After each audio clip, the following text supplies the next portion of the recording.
तो दोस्तों आज के इस वीडियो में हम लोग भारत के द्वारा तैयार किए जाने वाले 5th जनरेशन के स्टेल्थ एयरक्राफ्ट एमका को लेकर डिस्कशन करने जा रहे हैं। इसकी एक नई कैपेबिलिटी को लेकर कुछ चीजें सामने निकल कर आई है जो कि इस समय हमें जानना काफी ज्यादा जरूरी है। तो चलिए अगले कुछ मिनट वीडियो को स्किप किए बिना अंत तक देखते हुए चैनल को सब्सक्राइब जरूर कर दीजिएगा।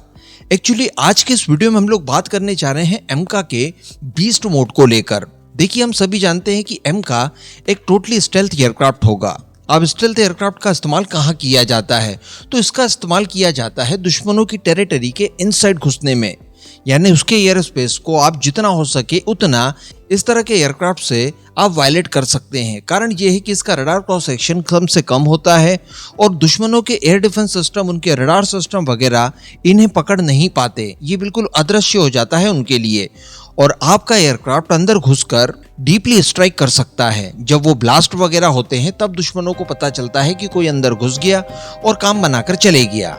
इवन इस तरह की विमानों की जो स्टेल्थनेस है वो इतनी ज्यादा सेंसिटिव है कि उसे किसी भी परिस्थिति में हार्म पहुंचाने की कोशिश नहीं की जाती। इस वजह से इस तरह के विमानों में इंजन्स भी स्पेशल तरह के इस्तेमाल किए जाते हैं। यहाँ तक कि हथियारों का भी विशेष ध्यान रखा जाता है। हथियारों को भी बाहर लटकाकर नहीं ले जाया जा सकता। इसके लिए इंटरनल वेपन बे तैयार किए जाते हैं क्योंकि आपका विमान तो स्टेल्थ है लेकिन आपके हथियार स्टेल्थ नहीं है। ऐसी परिस्थिति में हथियार रडार के पकड़ में आ जाते हैं और उस वजह से आपका पूरा एयरक्राफ्ट सैक्रिफाई हो सकता है। इसी वजह से इंटरनल वेपन भी बनाए जाते हैं। इवन मैं आपको बता दूं एक जानकारी के लिए कि जितने समय के लिए वेपन बे खुलता है और हथियार डिलीवर्ड किए जाते हैं, नीचे दागे जाते हैं उन्हें, इतनी विंडो भी काफी होती है कई बार स्टेल्थ विमान को रडार पर पकड़ने के लिए, क्योंकि अंदर का पूरा क्षेत्र उस समय रडार पर विजिबल होता है। लेकिन ये चूंकि कुछ ही सेकंड्स का काम होता है, इस वजह से वो छोटी विंडो इतनी ज्यादा इंपॉर्टेंट नहीं रह जाती। लेकिन दोस्तों इसमें एक समस्या भी आती है। जैसे इंटरनल वेपन बे की बात की जाए और स्पेशली एमका की, तो एमका का इंटरनल वेपन बे केवल 1500 किलोग्राम तक का पेलोड अपने साथ लेकर जा सकता है। यानी इतना बड़ा विमान इतना खर्च करके आप इतनी दूर लेकर जा रहे हैं, तब भी उसमें आप केवल 1500 किलोग्राम तक के ही हथियार लेकर जा रहे हैं। चलिए ये परिस्थितियां वहां तक तो ठीक रहेंगी जब दुश्मनों के पास उनके एयर डिफेंस सिस्टम वगैरह सब कुछ ऑपरेशनल रहेंगे युद्ध के शुरुआती चरण में। लेकिन युद्ध का जो दूसरा चरण होगा, जब आप अपने दुश्मन के इन एयर डिफेंस सिस्टम, उनके रडार सिस्टम वगैरह इन सबको जब डिस्ट्रॉय कर चुके होंगे, उसके बाद आपके विमानों को कोई खतरा नहीं रह जाएगा।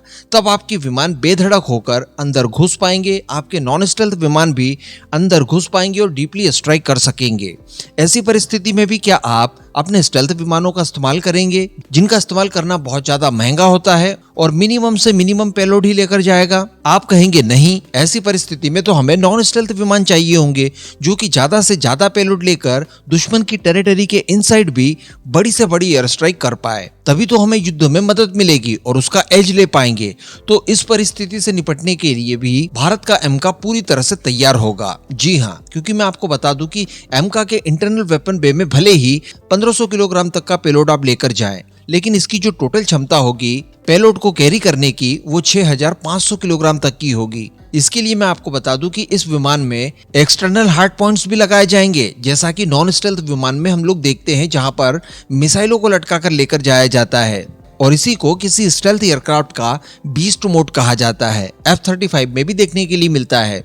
जब दुश्मनों की सारी चीजें आप बेकार कर देंगे, उसके बाद केवल स्ट्राइक का काम रहेगा, तो आप इनका इस्तेमाल आसानी से कर सकते ताकि मैक्सिमम पेलोड आप कैरी कर सकें। तो ये चीज पहले संशय बनी हुई थी कि क्या एमका के अंदर भी ये सारी चीजें होंगी, लेकिन मैं आपको बता दूं कि ये बात अब क्लियर हो चुकी है कि हमारे एमका में भी बीस्ट मोड दिया जाएगा और ये भारी भरकम पेलोड को कैरी करने में सक्षम होगा। ये अपने बीस्ट मोड में बिल्कुल वैसे ही काम कर पाएगा जैसा आज की परिस्थितियों में रफाल विमान कर पाता है। इसके अलावा जब आप इस तरह की विमानों का नॉन स्टेल्थ वर्जन यानी बीस्ट मोड इस्तेमाल करते हैं, तब आपको कॉस्ट भी काफी ज्यादा कम आती है। इसकी स्टेल्थ कोटिंग वगैरह के ऊपर उसका विशेष प्रभाव नहीं पड़ता, क्योंकि स्टेल्थ विमान में आपको बता दूं कि अमेरिकन हो, रशियन हो, चाइनीज हो या फिर भारत का हो, सबको इस्तेमाल करना, सबको मेंटेन करना, ये बहुत ही ज्यादा महंगा और खर्चीला काम है। ऐसी परिस्थिति में आप कम पेलोड ले जाने के लिए इतने महंगे विमान को लेकर जाना पसंद नहीं करेंगे और इसी वजह से बीस्ट मोड एमका के अंदर दिया गया है। इस पूरे मुद्दे पर अब आपका क्या मानना है, नीचे कमेंट करके जरूर बताइएगा।